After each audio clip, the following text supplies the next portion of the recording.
It's our morning view here from the house. Look at that. Goes all the way around.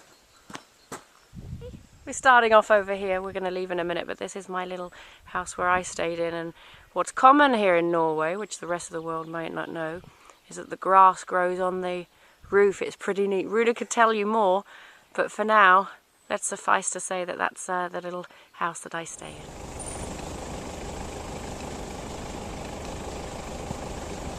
So here with our morning transport, and right in the distance there, you will not be able to see it, but that is actually Runa's hill. His house is on there, and we've just driven around all the way around here to reach this ferry to take us to the first appointment of the day. You just never know what Runa's going to get up to. Rob, you're going to like this, because he's just climbing up there to get something. Full of surprises. There is a horse. Okay, so what did you get?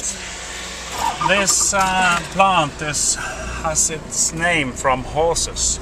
Oh. That's why I catch it. And also because one of your podcasts it's mentioned the fjord horse, and it's mentioned that they have a lack of something when you have the muscle testing. Muscle testing. And what's that got in it then? I don't know, but it's out on the islands and also by the sea. Right. So something they need and they take medicinally. Yeah. Wonderful. Cool.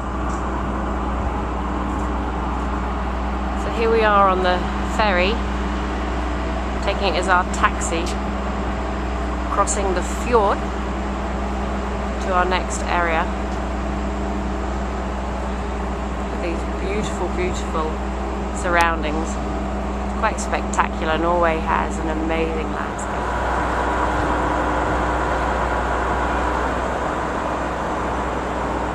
You're going to see a little bit of behaviour. Hopefully not too much now. Been working on him. His problem's been to, I hesitate to say it, to rear or to run off with the farrier here, but he's been learning to stand still. You see some tail swishing back there, so he's uncomfortable, but we've got a nice soft line and he's trying. So Runa's learning how to be soft and capture the thoughts, and this is our farrier. There we go. There you saw a thought of leaving, but he decided to stay. So Chief's trying really hard. He's 3.5, and the main discovery was the lack of space, not respecting the space, but we've kind of got that down and moving the feet, and as you see, quite a big success. He's standing still for our farrier. We're doing pretty well. He's getting the shoe being put back on. Just so happens one was missing, so it was a perfect time to have the farrier here and deal with the issue, which always gives us proof in the pudding of the methods as well. So neat, coming on nicely.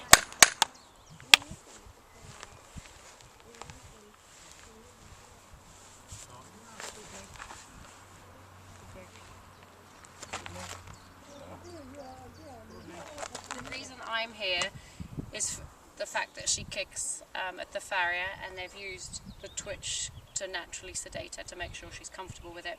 So a few things that we've found: when you begin to have her step up and go square at the back, you'll see that one side has the muscle atrophy, so less muscles than the other side. So that was one of the highlights, or one of the things to pay attention to. The next thing we did was ask her to move in a circle. She was reluctant to leave. Some of it, I believe, is behaviour. Possibly she's been with the mother, and it's possible the mother hasn't schooled her for lack of behaviour and so on. So she didn't want to leave. She would squeal and kick quite closely to Runa, so very reluctant to leave, and yet when she did leave at a trot, you could see she was lame on the left hind. We went through with the muscle testing to see the skeletal and the connective tissue, so the muscle tissue, and we tested from the shoulder all the way through to the rump with my great barometer over there, and the area that we came up with for skeletal wise was here, and the area that we came up muscular wise was here with the weakness. And so we had, if you like, a third confirmation that way. Finally, we just put our hands on the feet, and it became apparent that the left hind was the warmest.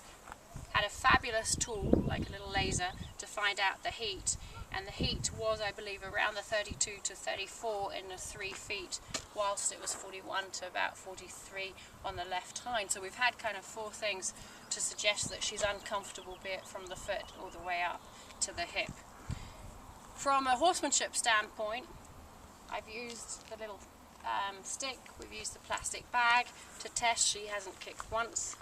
We've done the horseman's rope, didn't kick once. She yielded great to the pressure that way. She gave her feet, she did every farrier position under the sun and beyond. She stretched, nothing came up.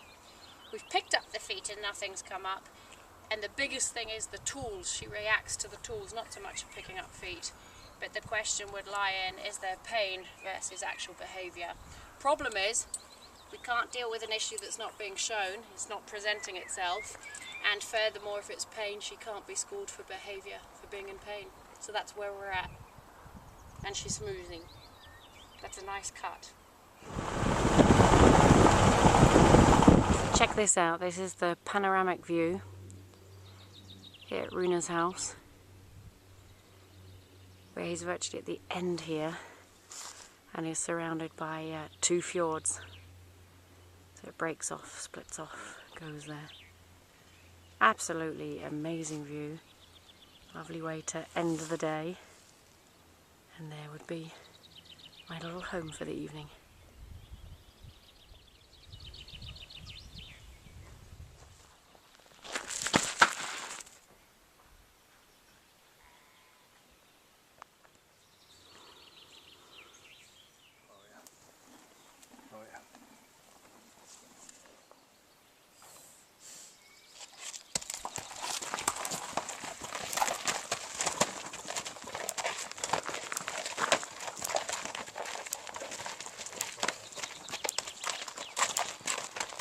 Feeding time for Willie, Cassandra and Landa.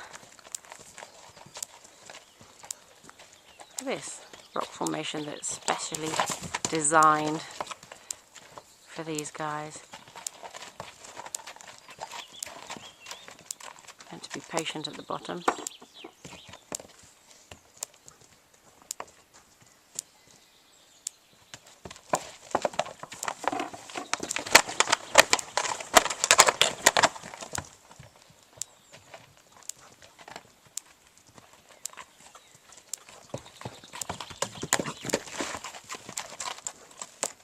Okej Landa, varsågod. Kan det gå?